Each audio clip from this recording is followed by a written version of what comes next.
Hi Year 6 and welcome to Lesson 3 of your instructional writing.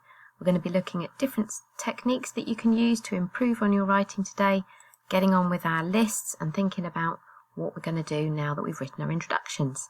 So yesterday we finished our introductions, those pesky artificial intelligence robots, and we finalised our ingredients. They're causing us a real problem in our world and on our planet, but before we begin today, we need to think about what our ingredients list is and then set that out at the beginning of our instructions. This is a really great opportunity to peacock our punctuation skills, using a bit of alliteration there, and we could follow our introduction with a list of ingredients, so that's what we're going to do to get started. Now we could simply gather up these items and put them in a bullet point list like this, like you might see in a recipe book, but we're Year 6, we're expanding on those ideas, and I know that you can do that really quickly, and we need to do something a little bit more exciting than that. So let's have a look about what we might do. This child here used a simple list, and they started with their adverbial of time before starting, and then they've suggested what we need to get, then they've used their colon, and then they've got a simple list of all the ingredients they've included in their recipe. So, before starting, a range of high-quality ingredients are required. That clause makes sense on its own. Then they've put the colon in. Friendship and empathy, comma, imagination, fear, anger, pain, resilience, and memories. And all of those things are listed clearly. Use of commas there, a simple list. It does the job. We could do it that way, but I think because you're Year 6, we can try something a little bit more advanced. So I've given you some examples here of some independent clauses that might sit in front of your colon to introduce your list. Let's read through some of them so that we've got an idea of the sort of thing we might use. Before starting, a range of high-quality ingredients are required. To create each human, a range of ingredients are required. In order to concoct a human, you will require many high-quality, priceless ingredients. Before starting, gather all of the required ingredients. A selection of quality ingredients are needed. This recipe will require a variety of ingredients. You get the gist. Basically, you need to tell your reader they need to get some ingredients ready, and that clause there needs to make sense on its own. So now let's look about how we might put that into an expanded list. I'm going to remind you here what we do and how we use our semicolons to separate the items. If it was a simple list, like the first example I showed you, it would say, in order to make the perfect human being, a variety of ingredients will be required. Love, emotion, and empathy. That's it. That would be quite simple, and you would be able to manage that quite well with some commas. But I want you to expand on your ideas a little bit. So there's your colon. Following that, there's our first item in the list. Love, to add warmth to the recipe. Followed by determination, to complete the spell. Followed by emotion, to ensure a well-rounded character can develop and give the mixture meaning. And then we have our semicolon, just before our and, last section of our list, and empathy to enable each individual to form relationships with others. So there's an example of an expanded list in the context of our instructions. Now I've done you some more here, and this time I've highlighted it in different colours so you can really clearly see each section. So this time I've started with creating the perfect human requires many high quality ingredients, and then I've followed it with empathy, stored in isolation to prevent it from pitying other ingredients, imagination, which needs to be field fresh to ensure new ideas, and love, organic and not dried or canned, to ensure that the emotion is genuine and not artificial. Now you can see I've been a little bit clever with some of the word choices and the ideas here. And that's because we're playing around with some of our language. We're going to talk about that in a moment. But the idea that something might be organic, dried, canned, field fresh, those kinds of things are the sorts of things we talk about when we introduce ingredients in a recipe. And remember, that is what we are writing. It's just we're playing around with that idea of creating a human soul. So we'll talk a little bit more about how you might play around with some words and some ideas in the next section. Here's another one. Creating the perfect human requires many high-quality ingredients. There's our independent clause. And then you've got love, that is responsibly sourced to ensure that it is not tainted. Responsibly sourced, I can't say it very clearly, is when you get things whilst protecting your environment at the same time. So you don't damage the environment, you responsibly source cod or things from that are endangered perhaps, or species where they've been over hunted or overfished are responsibly sourced now, so people only are allowed to take them from places where it's been allowed. Then you've got emotion, freshly harvested to guarantee freshness. And then you've got empathy, which is your ability to feel for other people, which I'm going to highlight in red because that's our third one. And again, that semicolon goes before the and, which is different to a simple list. So some more ideas there. And I've got one more example here. If you've forgotten how to write your expanded list, think back to when we did the layers of the rainforest work, where we introduced 4 layers with expanded details. And here's another example. Now you might have more ingredients that you want to include, and I suppose in this section you can just include the key ingredients in the expanded list. Before you begin, you will need to gather together a range of high quality ingredients. Resilience and determination. So putting 2 together is another way of doing it. Only use tinned, as fresh simply will not last a lifetime. I'm playing around with the idea that something fresh won't last forever, and you want resilience and determination throughout your life, so something that you might want to consider. Love and empathy. This is best kept at room temperature for natural warmth. Again, I'm playing around with the language. The word warmth can have 2 meanings. Warmth as in temperature, and warmth as in that feeling of love and feeling wanted. So that feeling of warmth is a playing around with the 2 words that I put in there. I wouldn't put warmth in with sadness or something like that, but it does work with love and empathy. And then we've got creativity and imagination, and this time I've said be sure to serve it fresh for originality, because we want your human to come up with new ideas and be creative with new things rather than something that might go stale or be old or be stored for a long time. And then lastly, I've added optimism, something which brings your human hope and positivity, and something that they can ensure that they have a good outlook on their lives. And I've said there, and lastly, optimism, be sure to keep this stored in an airtight container to avoid negative contamination. Sometimes ingredients cause other ingredients to smell like them. Anything minty, for example, might make something smell like mint, or if it has a very strong odour or flavour. So it's just been a bit silly, really. To avoid negative contamination just means you don't want it to be tainted in any way. Now you might want to pause the video just after this slide, because your first task today is to explain what ingredients your reader needs to get ready before they begin their actual recipe. You can use a simple list if you want to, or if you're going to challenge yourself, try an expanded list and use those semicolons. There's some sentence openers there to get you started, and I look forward to reading first section. Off you go. Now, imperative verbs are key in instructional writing. We've talked about these already, and it was mentioned in the video that you watched the other day. But more often than not, imperative verbs are really suited to technical text-like instructions, because they talk about how to accomplish a task, and they tell you what to do. They're always used when we're writing commands as well, which you learned earlier in your SPAG last week. So get your pen ready to write. I want you to come up with some ideas. I'll give you an example of what an imperative verb is. There's some here.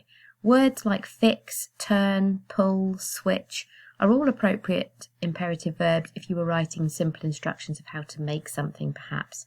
So they tell you what to do, and they are verbs that do so. Let's have a think then about which ones might be useful today. Well, because we're using a recipe, or we're making a recipe, an imaginary recipe for a human being, I want you to think about the language of the kitchen. Imperative verbs in recipes tell you how to mix, there's a little bit of a clue, chop maybe, pour, blend, stir, add, dollop, spoon. There's just a few to get you going. Have a go at jotting a few down now. See what you come up with. So pause the video and see how many different imperative verbs you can come up with if you were creating a mixture.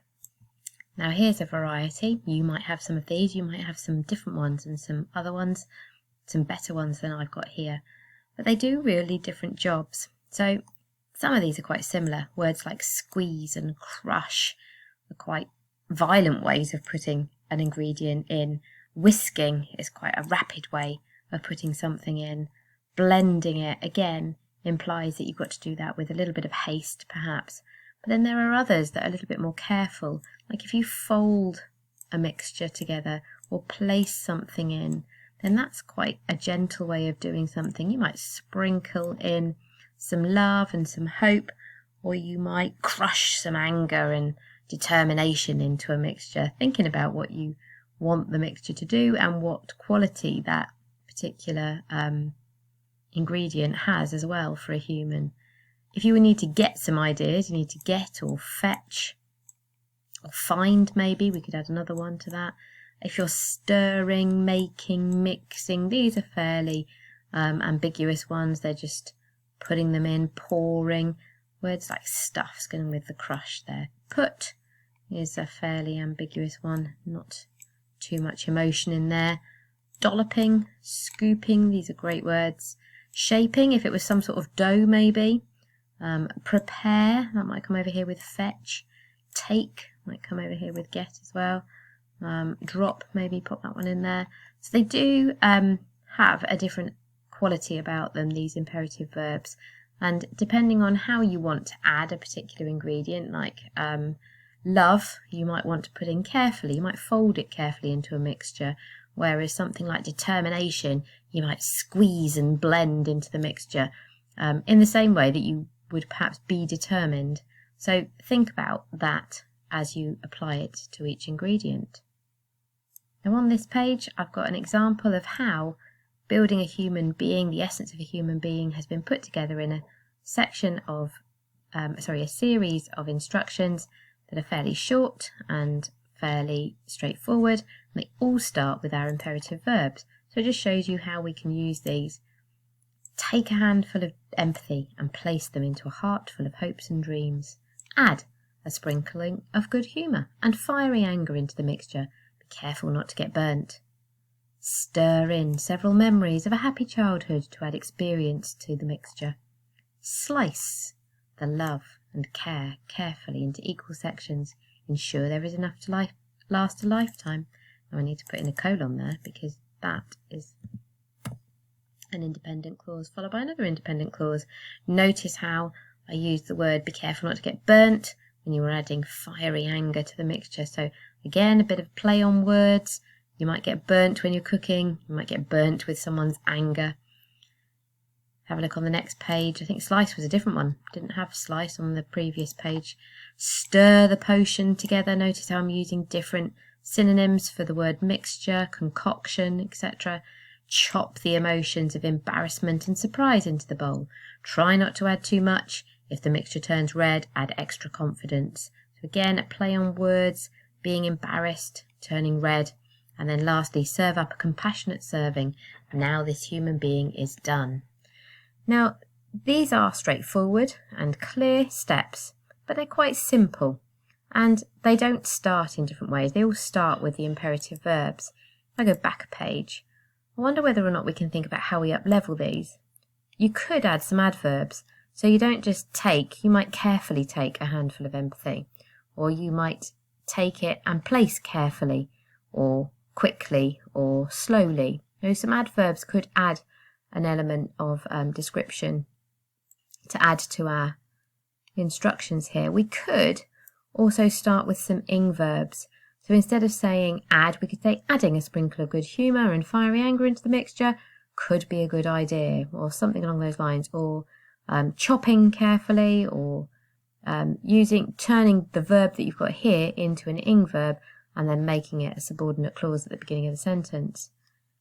Time conjunctions are something else we could use in our instructional writing, because we already know that it's got to be in chronological order. This is the order that you want someone to follow the steps in.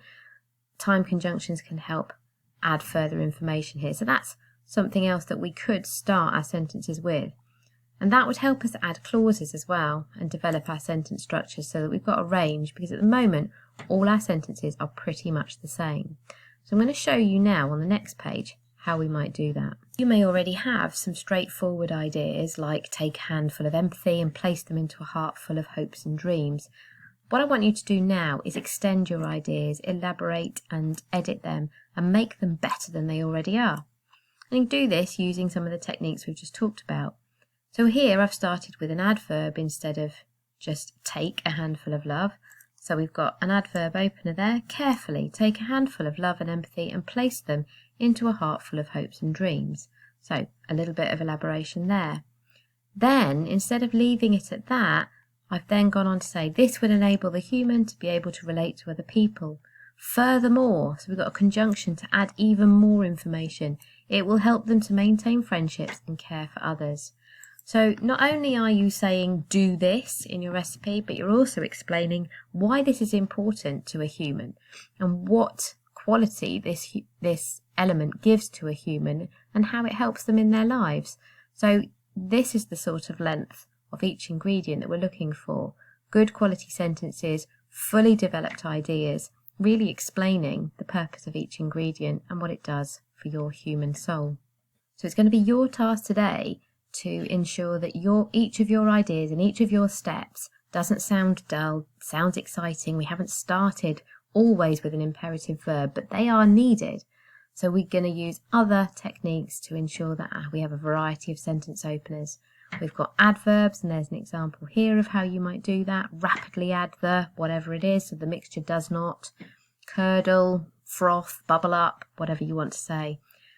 Ing verbs, change those imperative verbs from stir to stirring, pour to pouring, and so on, using the present or past progressive tense to show that one thing is happening while something else is happening.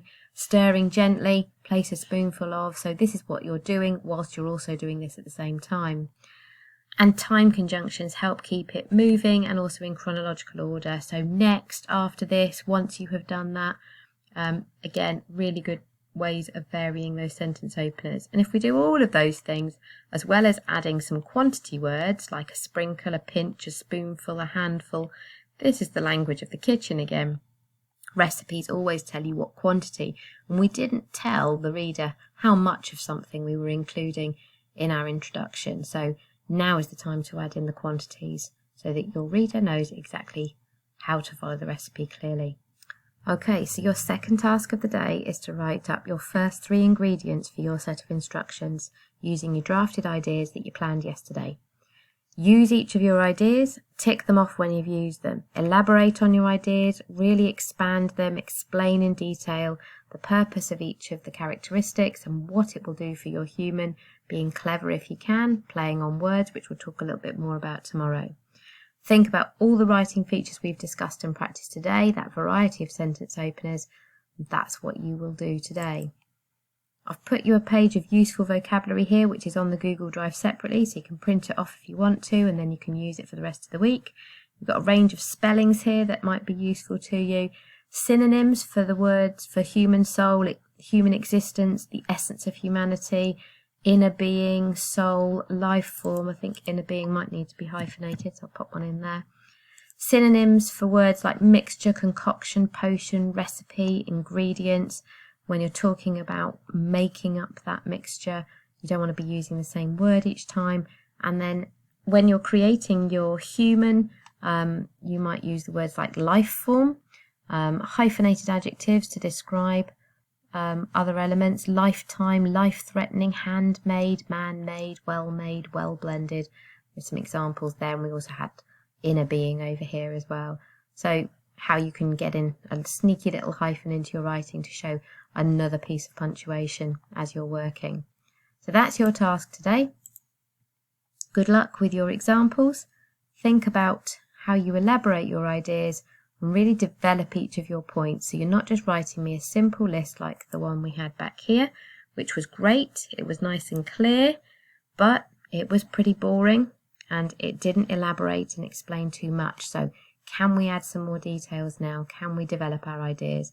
And you're doing your second draft now to develop your ideas fully. Probably overall you're going to have about 6-7 ingredients. So if you do 3 today, we can do a few more tomorrow. Okay, so bear that in mind when you're writing, and good luck with today's work. Look forward to reading them Year 6.